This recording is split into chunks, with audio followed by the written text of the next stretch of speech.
Assalamu alaikum, dear brothers and sisters. Before starting the video, if you are new here, please support and subscribe to my channel, Jazakallah. The thrilling and awe-inspiring life story of Commander Khalid Ibn Walid, the undefeated warrior known as the Sword of Allah, a leader who never lost a battle, a tireless fighter who stayed awake through the night and ensured his soldiers did the same. His body bore countless scars from swords and spears, a testament to his unwavering devotion to Islam. A brilliant strategist who led just 3,000 men against an army of 100,000. The indomitable general who shattered 9 swords in a single battle. Khalid Ibn Walid, may Allah be pleased with him. The fearless warrior who humbled the mighty Byzantine and Sasanian empires. This is the true story of one of the greatest heroes in Islamic history. Help spread his legacy. Subscribe, leave a comment, and like the video to support. If you're ready, let's begin. For years, the Byzantine, Eastern Roman, and Sasanian empires had been locked in an intense war. While the world focused on their struggle for dominance, a powerful transformation was quietly unfolding in Arabia, one that would soon change history forever. This time, swords were drawn not for land or wealth, but for faith. The Muslims, under the leadership of Prophet Muhammad, peace and blessings be upon him, and the Meccans, led by Abu al-Hakam, Abu Jahl, engaged in a significant battle for their beliefs. Relatives from both sides fought against one another, some leaving behind their fathers, others their brothers. After the Battle of Badr, nothing would ever be the same. The people of Mecca were left stunned by the overwhelming victory of the Muslims at the Battle of Badr. Among those deeply affected was Khalid Ibn Walid, who, like many others, struggled to come to terms with the defeat. His greatest concern, however, was the fate of his brother Walid, who had gone missing during the battle. To everyone's surprise, the Muslims, who had once been forced to practice their faith in secret, emerged victorious against a much larger force. Having endured years of persecution, they had abandoned their homes and wealth in Mecca, seeking refuge in Medina to freely follow their faith. In the 2 years that followed, these people, who were rebuilding their lives in Medina, managed to form an army under the leadership of Prophet Muhammad. Peace and blessings be upon him. Against all odds, they stood their ground against Abu Hakam, better known in history as Abu Jahl. Khalid learned that his brother Walid had been captured by the Muslims and was being held prisoner. Traveling to Medina, Khalid paid the ransom to secure his brother's release. However, during his captivity, Walid had come to know the Muslims closely, and faith had already started to grow in his heart.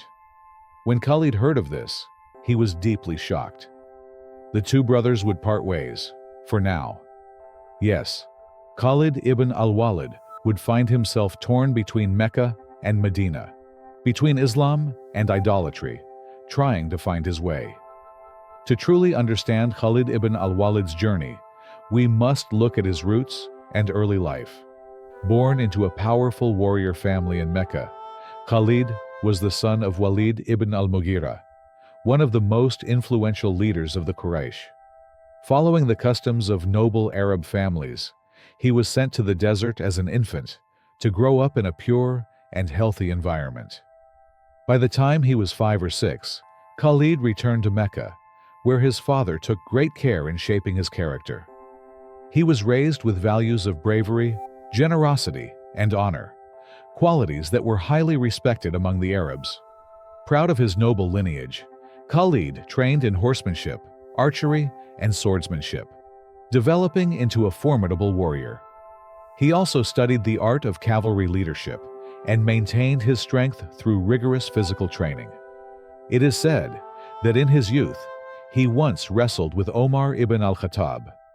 May Allah be pleased with him, and not only defeated him, but even broke his leg. Growing up in a warrior family, Khalid learned to navigate the harsh desert, read the stars, and master the hidden mountain paths. He was destined to carry on his father's legacy, until fate led him down a different path. After years of fighting against the Muslims, Khalid embraced Islam following the Treaty of Hudaybiyah. He left behind his old allegiances and became one of the greatest generals in Islamic history. This is the story of Khalid ibn al-Walid, a man torn between two cities, two loyalties, and two destinies. 3 months after the Battle of Badr, Mecca held immense geographical and strategic importance. Even before Islam, it was the religious center for many Arab tribes, the intersection of trade routes, and the home of the Kaaba. This significance made Mecca even more valuable for the idolaters, as those who engaged in trade there gained substantial political and economic power. However, the Muslims' victory at Badr dealt a heavy blow to the privileges of the idolaters. On the way back to Mecca, something unexpected happened.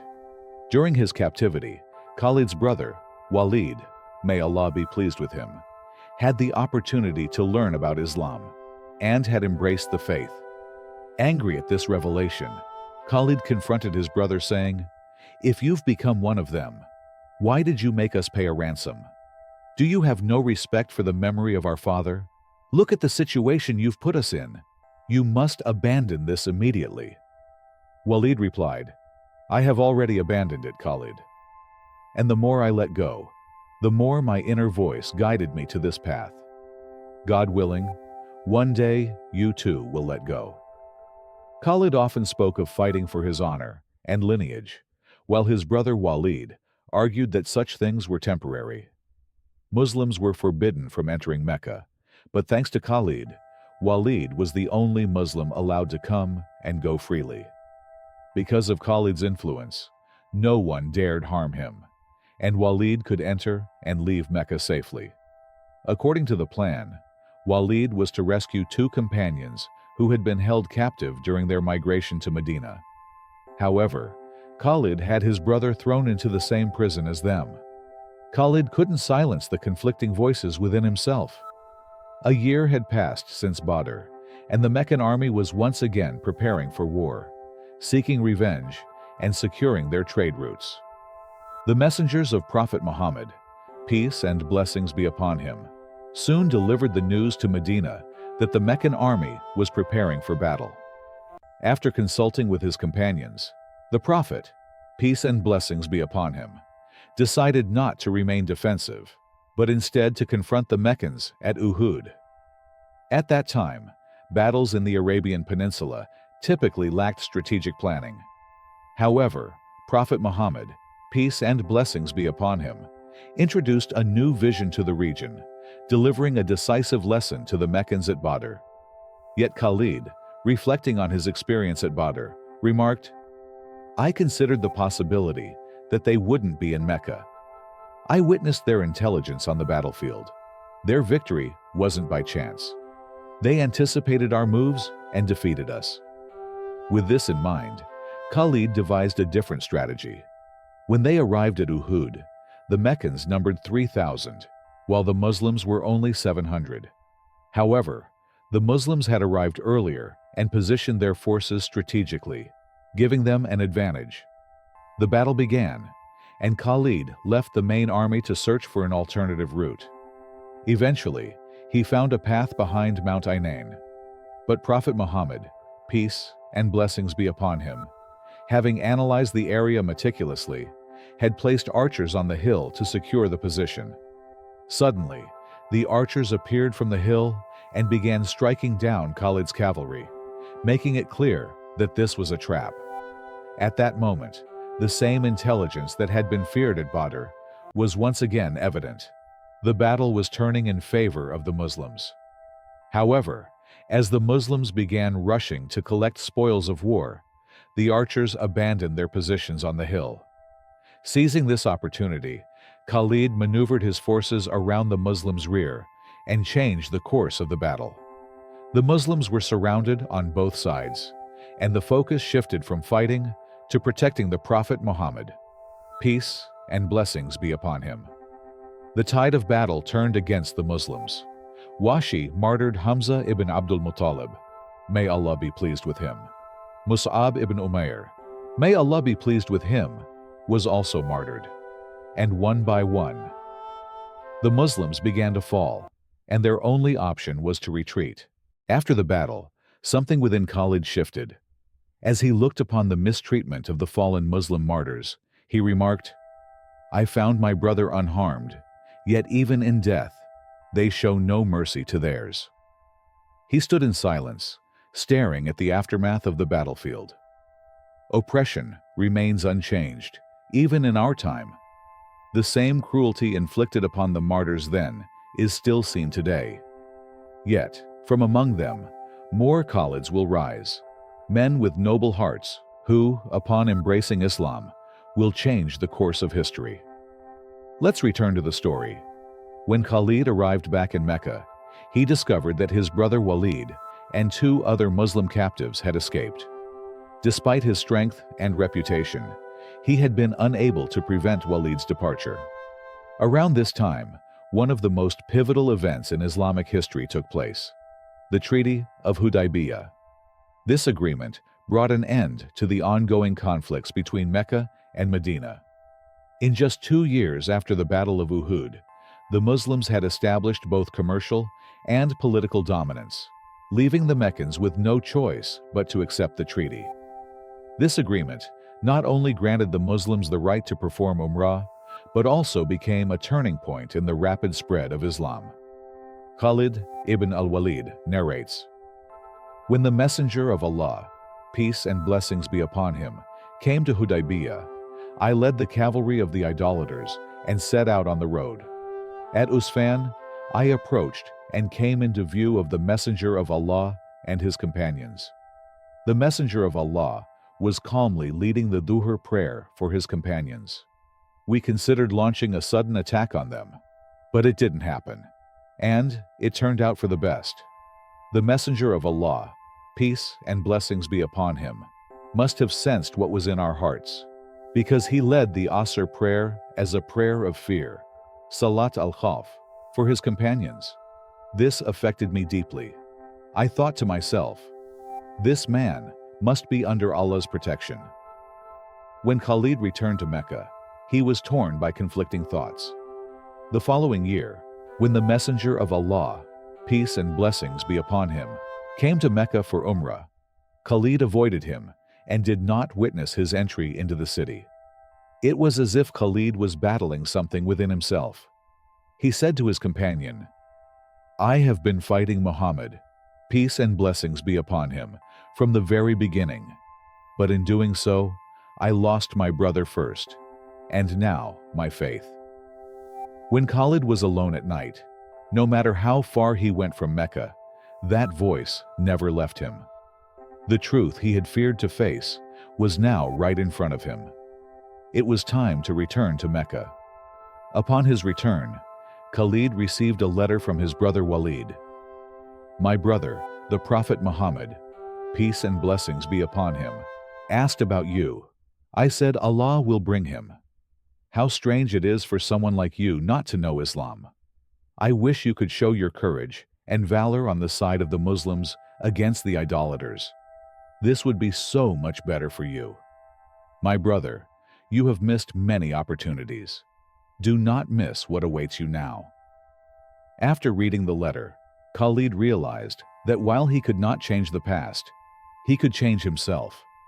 The idea of embracing Islam had matured within him, and the Prophet's kindness toward him, despite everything that had happened, deeply affected him. Khalid recounts, "As I prepared to go to the Messenger of Allah, peace and blessings be upon him, I wondered who might accompany me on this journey. I came across Safwan ibn Umayyah and explained the situation to him, but he refused my offer. Then I met Ikrimah ibn Abu Jahl, and he too declined my invitation. I returned home, mounted my animal, and went to see Uthman ibn Talha. I told him that I intended to go to the Prophet Muhammad, peace and blessings be upon him, to embrace Islam, and invited him to join me. Without hesitation, he agreed. At dawn the next day, we set off together. Khalid's embrace of faith and journey to Medina. When they reached a place called Hada, they encountered Amr ibn al-As, who was also on his way to Medina to accept Islam. Together, they continued their journey and eventually arrived in Medina. Khalid dressed in his finest clothing and prepared to meet the Messenger of Allah. Peace and blessings be upon him.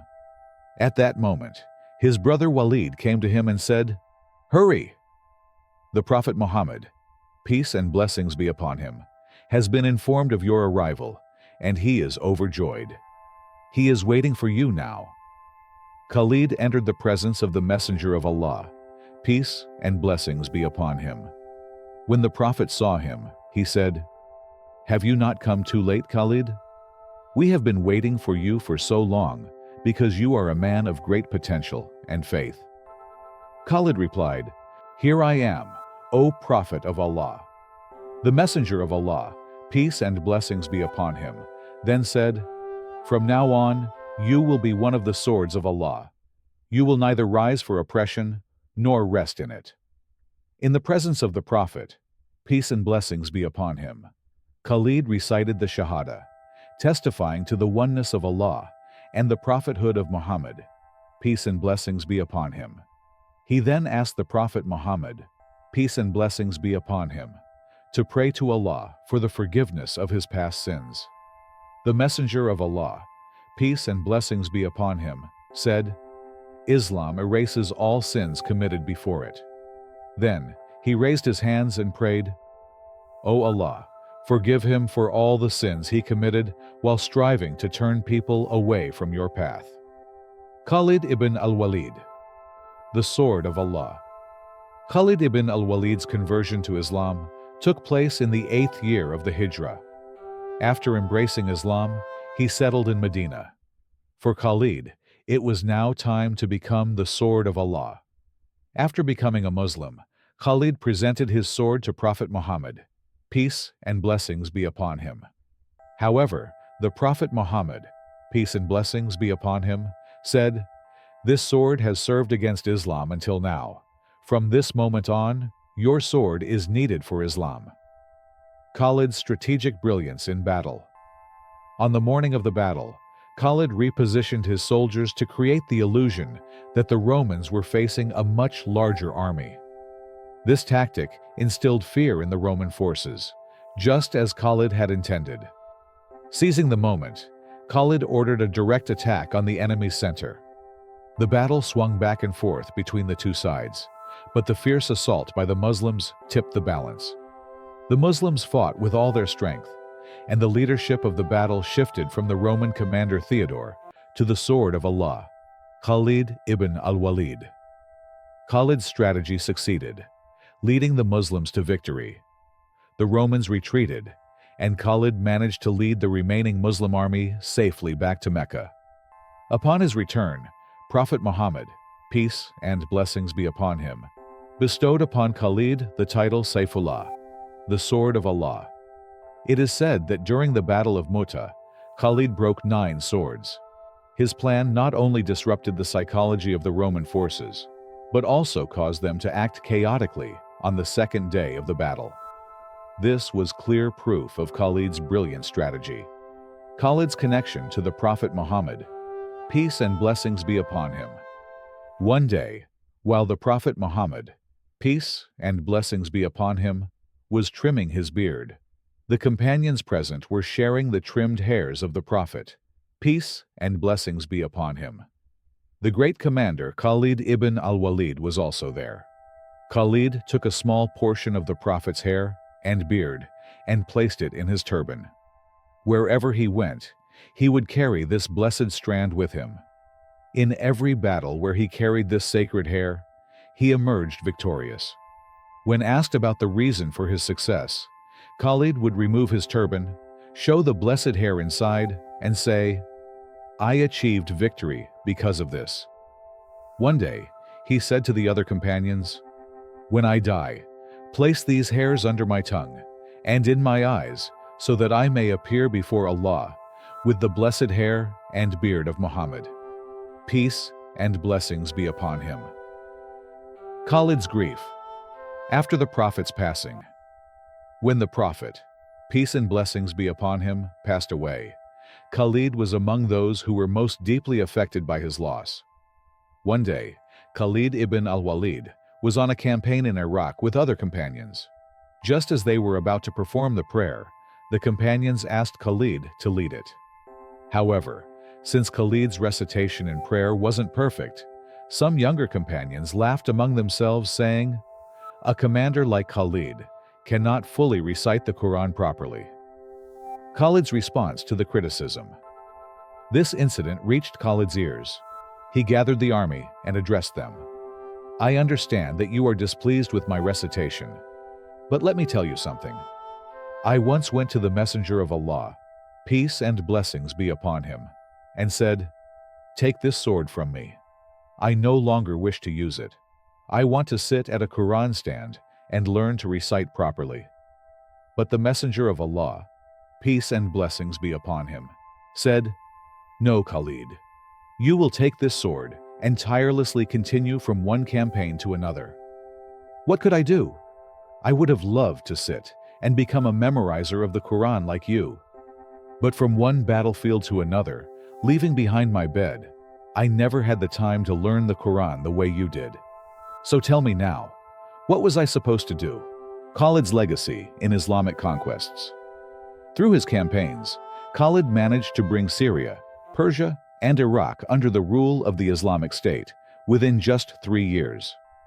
He dedicated the remainder of his life to conquests and the spread of Islam. At the age of 47, Khalid was present during the conquest of Mecca. Khalid ibn al-Walid, the unbeaten commander.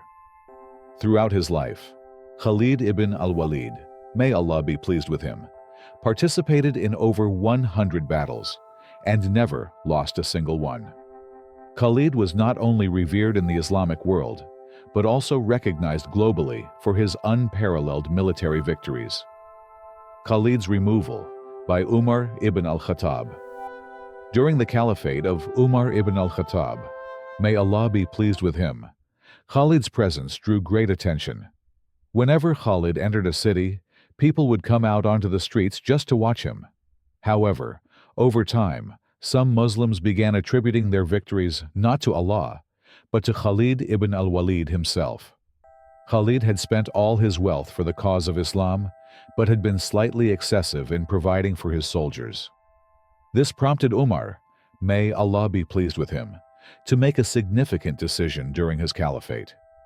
In the middle of a battle, Umar sent a letter informing Khalid that he was no longer the supreme commander, but would now serve as a regular commander. Khalid's response to his removal. When Khalid received the letter during the heat of battle, he said, "A commander should not be replaced in the midst of a battle." He put the letter in his pocket and continued leading the fight until the battle was over. After securing victory, Khalid went to Abu Ubaidah, removed his armor, placed it on Abu Ubaidah's shoulders, and planted his 2 swords before him, saying, "Now give your orders. The soldiers are under your command." Khalid made no objections to Umar's decision. Later, after listening to Khalid's perspective, Umar appointed him as a governor. Khalid served as a governor for a year, but at the end of the 2nd year, he went to Umar and said, "I am not suited to be a governor. I am a man of war." A strange death. None of the companions of the Messenger of Allah, peace and blessings be upon him, passed away peacefully in their beds. They either died on the battlefield or were martyred. The death of Khalid ibn al-Walid, the sword of Allah. While spreading Islam in distant lands, Khalid ibn al-Walid, may Allah be pleased with him, fell ill and became bedridden in Homs, Syria. Imagine a commander who had won countless victories over 14 years, now waiting for death on a bed, a fate he never desired. This great warrior, who had always yearned for martyrdom, was now facing death at home, not on the battlefield. Khalid's final words. In his final moments, Khalid ibn al-Walid reflected on his life and said, "O Khalid, Khalid who could not become a martyr. The battlefields could not consume my flesh. There is no rank or status I did not achieve, except martyrdom. There is not an inch of my body without a sword wound, an arrow scar, or a spear injury. How can it be that someone who spent his life galloping on battlefields to spread Islam now ends his days in a bed? I always awaited death on the battlefield, on my horse, wielding my sword for Allah against the enemy. Yet here I am, dying in bed. His memories of Yarmouk. Then, recalling the Battle of Yarmouk, Khalid said, "Oh, the day of Yarmouk, the Yarmouk, where human blood flowed like rivers in the valley. I can never forget that night, chilled by the biting frost, as I slept beneath my shield to shield myself from the pouring rain. That night, with my cavalry unit of Muhajirun, we anxiously awaited the morning to launch our attack. Oh, the Battle of Yarmouk! Even the victory at Mu'tah, where we triumphed with 3,000 warriors against 100,000 infidels, pales in comparison to you."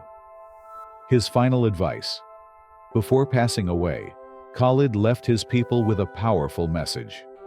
"O my kin, hold firmly to the spreading of Islam. These lands can only be protected by advancing Islam. Yarmouk was our first great battle against the Byzantines. Many more battles will follow after this. Do not fall into heedlessness." Then, with his final breath, Khalid said, "Now, I feel as though I am among the neighing of horses, amidst the cries of Allah, Allah, echoing in the narrow Yarmouk valley. By Allah, the death of a legend." Thus, Khalid ibn al-Walid, the sword of Allah, took his final breath, not on the battlefield, but in his bed. Though he never achieved martyrdom in battle, his legacy as the greatest general in Islamic history lives on. The final moments of Khalid ibn al-Walid.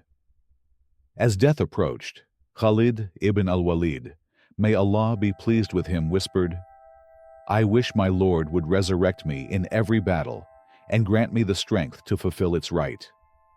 After a moment of silence, Khalid gathered his strength and said, "I am declaring my will.